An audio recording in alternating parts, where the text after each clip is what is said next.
Hello and welcome to the first video review from Transmission 1.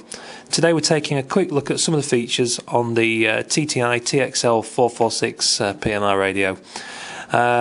Price-wise, this radio comes in the mid-range market, anywhere between about £50 and £60 if you shop around on the internet, so it's pretty good value, all things considered.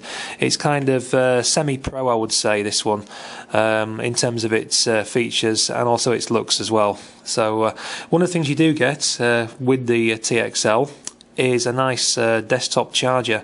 It's an intelligent battery charger, so it turns off as soon as the batteries have completed charging, and there's a nice large LED status indicator down here as well that changes to green once your batteries are fully charged.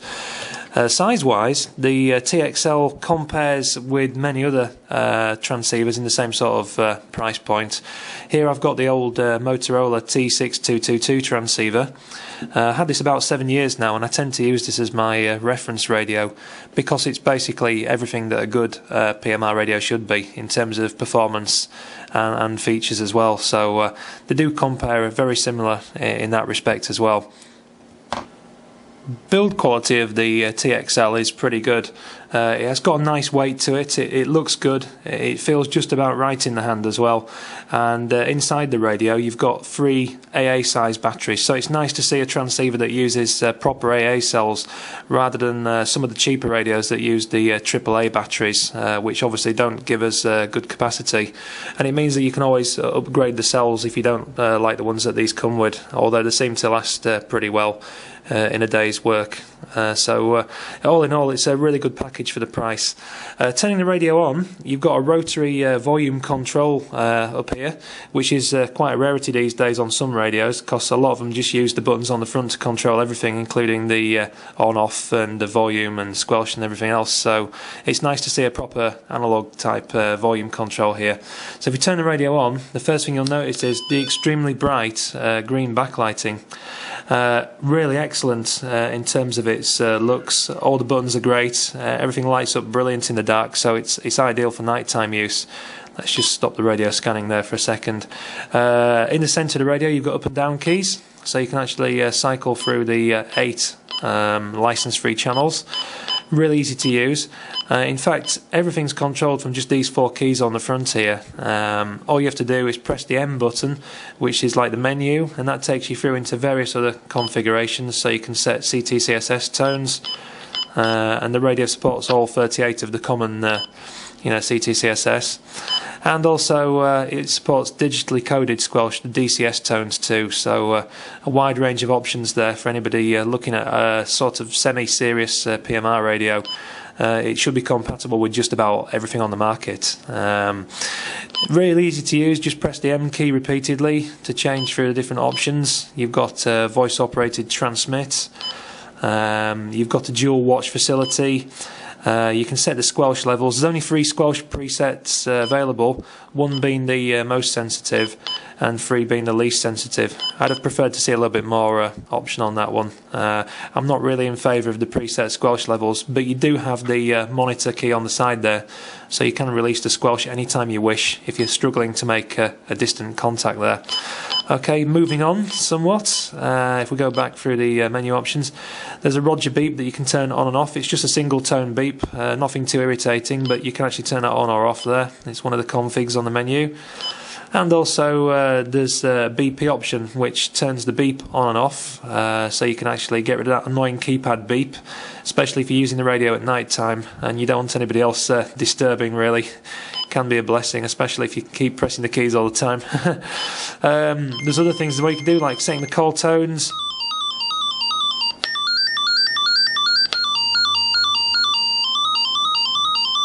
So there's 5 different call tones available there as well, so enough for most people.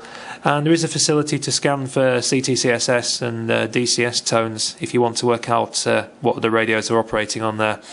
There is some memories available to store frequently used channel combinations, and we've also got the S, which is the scan facility. So if we press that, the radio just cycles through the 8 license-free channels there.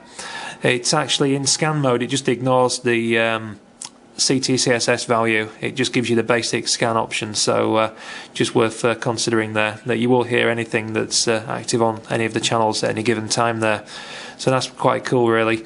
The other thing is you've got a multifunction indicator at the top of the radio, which is actually there for a number of different purposes. You'll notice that when the channel's active, the light actually flashes up green, and when you transmit, it goes red there. And the interesting thing is, if you've got a CTCSS tone set and another radio is transmitting to this one, let's just set one up on the old Motorola here. If we set it up to code 1 on CTCSS there and actually transmit, you should notice that the light actually changes amber there. So that's showing that we've matched the CTCSS tone to this radio, which means that they're active on our channel.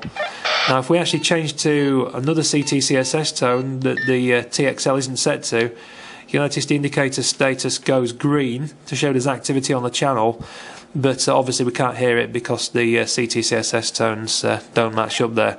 So it does give some idea of activity on the channel. The only other thing I'd have liked to have seen from the TXL-446 is a better scan mode capability, really.